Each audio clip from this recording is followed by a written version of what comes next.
Leo naomba tuongelee kuhusu swala la kusamehe.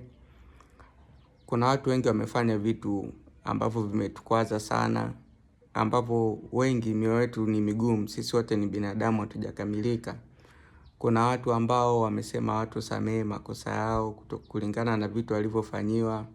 Kuna watu ambao mpaka sasa hivi wamebeba moyoni mwao, wamebeba vile vitu ambavyo walifanya kinyume na wao matarajio yao, wakachukia kitu walichofanya, hawajajisamehe mpaka leo.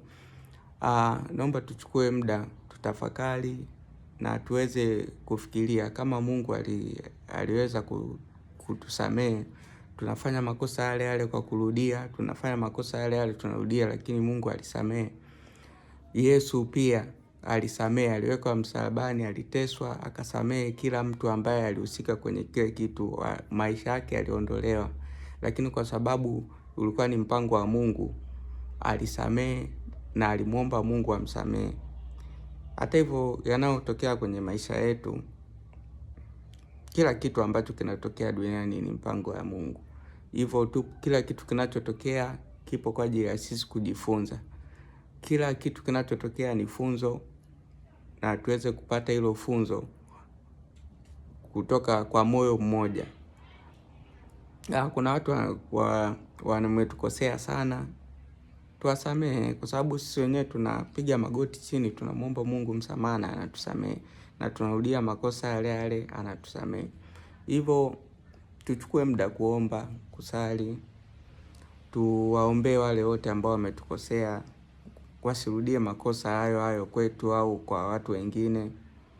Vile vile sisi wenyewe tuweze kujisamehe, tuweze kukumbuka watu tuliowakosea, tuombe msamaha ili waweze kutusamehe. Dunia tunayoishi ina mambo mengi. Dunia tunayoishi inahitaji amani ya moyo, unahitaji kuwa na furaha, uweze kuwa na familia yako. Ili uweze kupata amani ya moyo, uweze ukatembea na mzigo wa mtu, uweze ukatembea na mzigo wa lawama, uweze ukatembea na mzigo wa chuki. Kwa hiyo naomba tusamehe, siku ya leo ni siku ya kusamehe. Kama unajua umefanya kosa, omba msamaha. Kama unajua kuna mtu kukosea, msamehe. Kama unajua wewe mwenyewe umefanya kitu ambacho haukupenda, ukajichukia, ukachukia kitu ambacho umekifanya, naomba ujisamehe. Tuweze kuomba, tusali, kesho yetu iwe kesho njema kabisa, na tuweze kuishi maisha ya amani. Dakika 3 zangu zimeisha. I'm out.